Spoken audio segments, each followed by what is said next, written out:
Milé kolegyne, milí kolegovia, týmto videom započneme druhú sériu našich interných videí, v ktorom vám radi predstavíme inovatívne prvky a technologické riešenia, s ktorými sa budeme v novej nemocnici spoločne stretávať a pri ktorej implementácii budeme všetci spolu. Logistika v novej nemocnici to nie je len o pohybe ľudí, pohybe materiálov, ale je to celá sieť fungujúcich procesov, ktoré na seba naväzujú a tvoria jeden funkčný celok. Je to zmena, ktorá ovplyvní každého z nás, ovplyvní náš každodenný pracovný život, prinesie nám množstvo benefitov, z ktorých môžeme profitovať. Ten benefit si možno každý z nás neuvedomí v tomto čase, ale až po výstavbe novej nemocnice. A nech bude akokoľvek ten proces implementácie ťažký, my ho spoločne zvládneme, pretože tá nová Rooseveltka má tvár každého z nás. V novej nemocnici máme 4 základné logistické toky. Je tam pacient, ktorý má k dispozícii viacero vstupov. Na prvom podzemnom podlaží sa nachádza vstupná hala pre tých, ktorí vyhľadávajú urgentnú starostlivosť alebo prichádzajú na vyšetrenia s obrazovacími metódami. Hlavná vstupná hala sa nachádza na prvom nadzemnom podlaží a je ako keby centrálnym bodom celej nemocnice. Odtiaľ pacient vie svoju cestu smerovať na rehabilitáciu, jednodňovú chirurgiu, dialýzu, oddelenia intenzívnej starostlivosti, napríklad aj operačné sály, či všetky lôžkové oddelenia okrem tých infekčných. My v Previta centre sme si uvedomili, že len dobre informovaný pacient je správne pripravený na návštevu nemocnice. Je zorientovaný, cíti sa bezpečnejšie a práve toto chceme priniesť do novej nemocnice. Či už sa pacient objednáva pomocou aplikácie, telefonicky alebo osobne, systém ho sprevádza krok za krokom.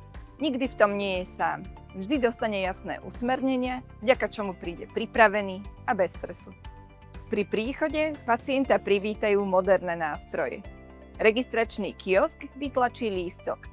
Navádzacie systémy nasmerujú pacienta do správnej časti nemocnice. Akustické upozornenia a informačné tabule ho uistia, že prichádza na rad. Pacienti a ich blízky nemusia mať obavy, že sa stratia alebo nebudú mať prehľad.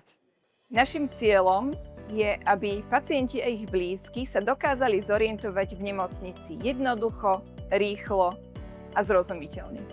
Veríme, že všetci návštevníci si budú vďaka moderným nástrojom istejší a získajú lepší prehľad o svojej ceste v nemocnici. Aj zdravotníci majú svoju cestu a v novej nemocnici ju zvládnu s jedinou kartou, ktorú majú neustále pri sebe. Jedinou kartou si regulujú všetko, od vstupu na parkovisko, cez vstup do budovy či dverí na svojom pracovisku. Karta zároveň zabezpečí, že sa po nemocnici pohybujú výhradne po dedikovaných trasách a vstupoch. Pri počítačoch pracovných slúžia tieto karty na rýchle a bezpečné prihlásenie zdravotníckeho personálu. Stačí prítomnosť tejto karty v blízkosti pracovného počítača a automaticky sa vykoná multifaktorová autentifikácia bez akéhokoľvek dodatočného zadávania hesiel, prihlasovania a tak ďalej. Táto kartička im dáva slobodu sústrediť sa na to podstatné, na pacienta a svoju prácu. Materiál má v novej nemocnici rovnako svoj vlastný vstup. Zásobovanie prichádza cez návozné rampy, ktoré sú umiestnené v južnej časti objektu a na jeho južnej strane. Odtiaľ sa materiál naskladní do centrálnych skladov nemocnice, kde je okamžite zaevidovaný v elektronickom systéme. Ten presne sleduje, aké zásoby máme, v akom množstve a kde sa práve nachádzajú. Hlavným prostriedkom jeho transportu sú výťahy, ktoré sú strategicky umiestnené vo vertikálach južného objektu. Zásobovanie materiálov v centrálnych skladoch dnes zabezpečujú naši kolegovia. Denne chodia po nemocnici, prepravujú vozíky, starajú sa o to, aby oddelenia mali všetko, čo potrebujú. Je to namáhavá a často časovo náročná práca. V novej nemocnici túto úlohu preveznú automaticky navádzané vozidlá, tzv. AGVčka. Tie dostanú presnú úlohu na základe elektronickej objednávky materiálu alebo elektronickej preskripcie lieku v prípade centrálnej prípravy liečiv. Každé vozidlo má k dispozícii dedikované transportné trasy, vyberie si tú najvhodnejšiu, tú najefektívnejšiu a doručí materiál priamo pred dvere oddelenia, kde si ho zdravotnícky personál bezpečne prevezme. Celý proces je pritom pod kontrolou a vstupy sú autorizované, takže akýkoľvek neautorizovaný vstup pacienta, ktorý natrafí na odstavené AGVčko, neprichádza v tomto prípade v úvahu.